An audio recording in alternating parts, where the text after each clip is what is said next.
Hello, I'm Alistair Newton, and I'm speaking today with Ronnie Burkett, and his new production, Penny Plain, goes into previews at the Factory Theatre on January 20th. So Ronnie, can you tell me a little bit about this new piece?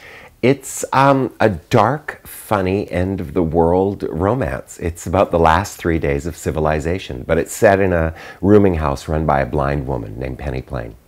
So eschatology seems to sort of be in the zeitgeist right now, right? We got kind of Lars von Trier's film, and we're coming up on 2012 and the Mayan doomsday calendar. The whole thing, yeah. What's potent about that metaphor? Well, it's funny, you know, I didn't actually plan it to coincide with 2012, and it was only about a year and a half ago I was on the streetcar and I heard two dudes talking about the Mayan calendar and how it was going to end, and I went, oh crap, I've done a piece that's totally about the end of the world in 2012, but because my stuff starts in my brain a few years beforehand, but I think it is in the zeitgeist, you know, and also for me, I just was thinking about what would end us. Would it be end of oil? Would it be some crazy bird flu? Would it be, you know, global warming and temperature change and all of that stuff? And then one day when I was writing, I had my penny drop moment of it all happens at once. In terms of the thematic of the piece, is there something particular that you're sort of trying to communicate to the audience with this particular one? Oh, yeah. You know, I said to someone in a talk back one night when he said, oh, Ronnie, this one's pretty bleak. And I said, well, I'm just talking about all the elephants in the room, you know, and I think that's what makes the show really powerful, is I'm not actually inventing anything or saying something we don't all know. I'm just kind of accelerating it, you know. We do know that in 40 to 60 years oil will be gone, and we do know what can happen with a contagion, and we do know that the weather is changing and that Iceland might be underwater in our lifetime. We kind of know all of that. I'm just a documentary junkie who obsesses about it. I used the device of news reports, right, because we get so much news now all the time. So I got broadcasters from all across the country to record these fake news bits about actual journalists. Yeah, and you know, there's some really serious journalists reading really serious things that are actually not funny, and some people are reading funny. There's a great gay one that Jeannie Becker from Fashion Television actually recorded for me about, you know, the gay community protesting about the Stay Alive, Stay at Home program that the government's just introduced, where they've closed all bars and dance clubs, you know, and so they're retaliating with a Fashion Fights the Flu benefit, you know.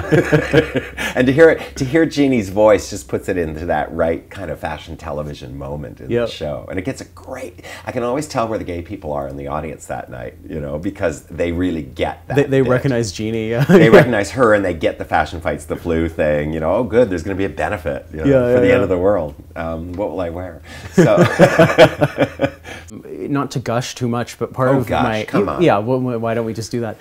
One of the reasons I love to watch your work is not just to watch the gorgeous puppetry, but is also to watch you as a performer, and sort of this interplay between the puppet world and actually what you're doing as a performer yourself. Are you conscious of the fact that people's sort of gaze is sometimes on you? Is that I do know that, and I also know that with lighting and with what's going on with the puppets, that they don't stay there too long, so it's okay for them to look. And I'm always aware in the first 10 minutes of the show, you know, that people are looking at me a little more, but I actually feel that moment when the gaze goes down into the story. And if the gaze didn't go down, it would probably mean the story is not that compelling or the puppetry is crap.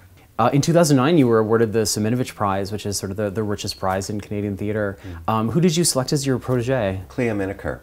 And Clea was a perfect choice, and I really thought long and hard about it, but she was such an obvious choice because I knew that the chances of a puppeteer getting the Semenovich again might not happen, or it might be a long time, and I wanted to make sure I got someone who was a designer, writer, performer in puppetry, you know, and it was the design year, so I had to satisfy that, but she was a perfect choice because she, you know, she's toured with Feist, doing live shadow puppets on stage, and she doesn't do anything that I do, but she's just she's a goer, that girl, you know. So I thought, here's a perfect opportunity, and I was glad to have that. So in terms of kind of trying to pass on this very particular knowledge that you've gained over your career, do you ever feel, you know, that sort of there's just been a new Muppets movie has come out, and there's kind of the Henson sort of touchstone when people think of puppetry. Do you feel the weight of that? Is that something that you've kind of had to sort of react against, or is that legacy something that you're interested in kind of connecting to? You know what, it's all ultimately the same community.